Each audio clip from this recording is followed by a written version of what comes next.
jujur modal hidupmu, jujur dalam segala hal, tidak ada kedustaan. Apa kata Nabi Muhammad SAW? Lazimi, lazimi kejujuran walaupun di depan matamu kehancuran, dan tinggalkan kebohongan walaupun di depan matamu keberhasilan. Dalam hadis yang lain dikatakan, selalulah jujur, karena jujur akan menghasilkan kebaikan, dan kebaikan akan membawa ke surga. Seseorang terus saja jujur, sampai Allah catat dia menjadi siddiq. Siddiq itu orang yang bersama dengan nabi-nabi di surga tertinggi. Minan nabiyina was-siddiqina wasyuhada'i was-salihin, gitu kan.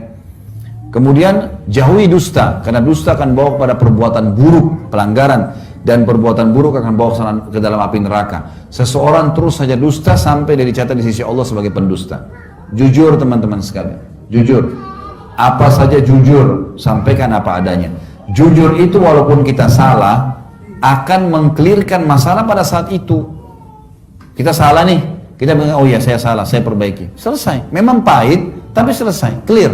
Daripada kita dusta, besok ditanya dusta lagi, dusta lagi, dusta datangin saudaranya dusta yang lain, dosa dari dosa ke dosa, jadi masalah. Dan sekecil apapun dosa akan ada konsekuensi pembersihan, harus hati-hati. Hati-hati. Jangan pernah mengkhayal teman-teman buat dosa lalu tidak dihukum sama Allah, nggak bisa. Ada kucing lewat, kita tendang kucing itu. Kita anggap kucing itu tidak akan melawan, nggak bisa. Satu waktu ingat Tuhan kita dan Tuhan kucing itu sama. Allah akan hukum kita. Tiba-tiba kita jalan, sepatunya baru, jalannya rata, keseleo, kelipat kakinya keseleo, tidak ada sebab. 2 minggu sakit, akibat menendang kucing yang 1 menit tadi. Bahaya sekali. Orang berzina 1 jam di hotel, dia pikir tidak ada masalah. Teman-teman sekalian, 1 jam itu demi Allah akan dibalas oleh Allah nanti. Dibalas oleh Allah. Bisa kena penyakit setahun, 2 tahun, gara-gara berzina tadi 1 jam. Harus hati-hati. Jangan dianggap orang buat dosa tidak ada masalah gitu. Jadi harus teman-teman sekalian jujur, clearkan masalah. Dan ada satu hal saya mau berbagi di sini, kiat teman-teman. Kalau seandainya kita melakukan satu perbuatan baik, kalau ditanya jawab. Kalau kita kalau perbuatan baik tidak kita lakukan, ditanya jawab. Sebentar akan jelas dengan contoh ya. Saya ulangi. Kalau kita berbuat satu kebaikan, misal Bapak Ibu hadir ke sini, gitu kan? Ada yang tanya, kenapa hadir? Jawab, saya mau hadir ke majelis taklim. Mau kemana? Kita mau ke masjid. Saya mau sholat. Jawab. Karena jawaban terhadap pertanyaan itu penting. Kalau orang sudah lempar pertanyaan, butuh jawaban. Perbuatan baik kita kerjakan, ditanya, jawab kenapa. Kalau perbuatan baik tidak kita kerjakan dan ditanya, jawab. Misal, kita musafir nih. Saya biasa kasih contoh kalau Jakarta, dari Jakarta ke misal ke Cirebon atau ke Jawa Tengah lewat tol Cikampek. Hari Jumat, bapak-bapak harus sholat Jumat kan? Tapi musafir gugur Jumatnya. Baik, kita mampir di masjid, salah satu di pinggir jalan tol, ternyata orang baru bubar sholat Jumat. Ada satu bapak tanya kita, loh bapak nggak sholat Jumat ya?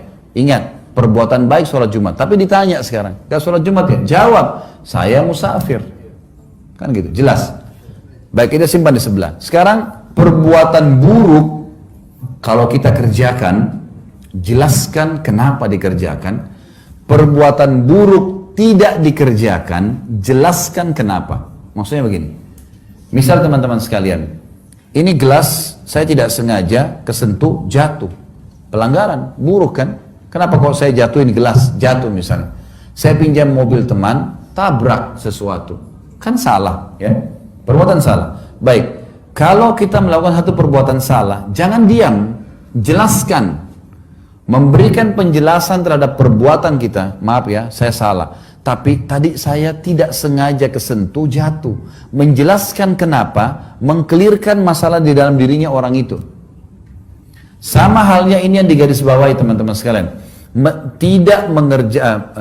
Tadi kan mengerjakan perbuatan salah. Tidak mengerjakan perbuatan salah, jelaskan. Contoh begini, ada teman-teman yang sudah ikut pengajian, kemudian sudah berubah nih, nggak mau lagi ke diskotik, nggak mau lagi buat dosa. Teman-temannya banyak. Sekarang teman-temannya telepon, banyak orang yang terjadi di Jakarta ya. Temannya telepon nih, mau diajak ke diskotik janjian malam minggu, dia mau angkat serba salah, udah biarin aja deh sampai nggak diangkat. Begitu sudah 3 kali temannya miss call, dia alhamdulillah, dia sudah tidak telepon lagi. Jadi kesannya kayak lari. Kan gitu. Kira-kira besok ada telepon lagi nggak? Telepon lagi. Caranya gimana? Angkat telepon itu. Assalamualaikum, waalaikumsalam. Ayo kita ke diskotik yuk. Waduh maaf, saya sudah ikut pengajian sekarang. Setahu saya itu nggak boleh.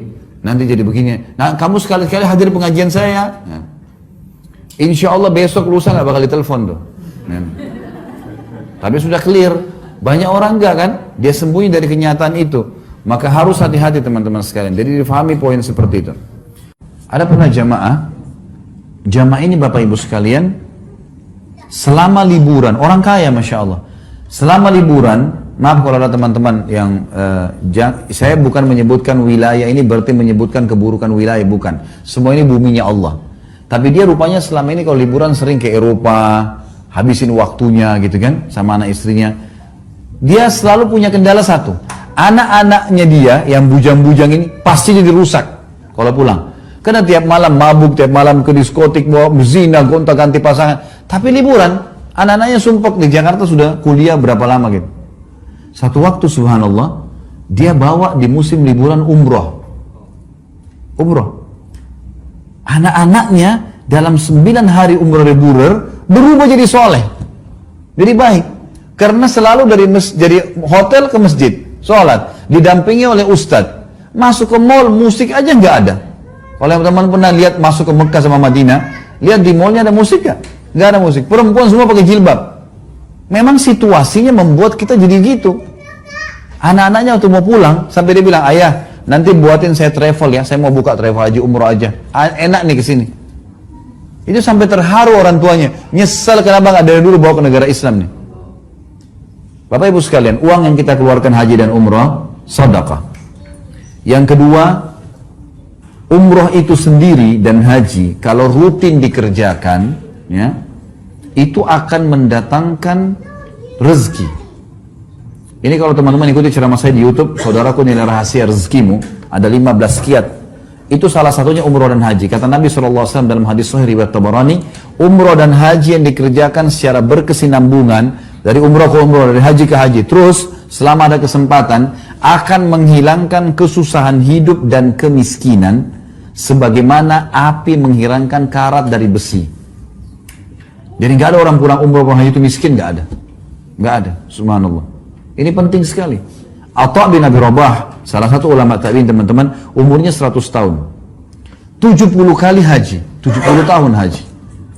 Dan musim haji itu dijadikan oleh orang-orang dulu, sahabat tabi'in, ajang untuk bertemu. Di musim haji ketemunya. Mereka selalu begitu pakai. Karena ini seperti Allah lagi panggil. Kita hadir nggak? Orang beriman itu Allah panggil sudah langsung ada di situ. Azan masjid langsung ke masjid dia udah.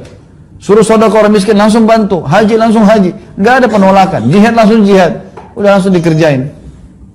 Ada saya tahu satu pengusaha di Jakarta, Masya Allah, sampai sekarang berkah masih sehat, walaupun sudah sangat berumur ya. Dia sama istrinya Bapak Ibu sekalian, setiap bulan 3 minggu di Jakarta, 1 minggu di Saudi umroh. Setiap bulan, nggak pernah berkurang rezekinya. Saya pernah umroh juga. Ini pengalaman lain ya. Saya pernah umroh sama satu orang.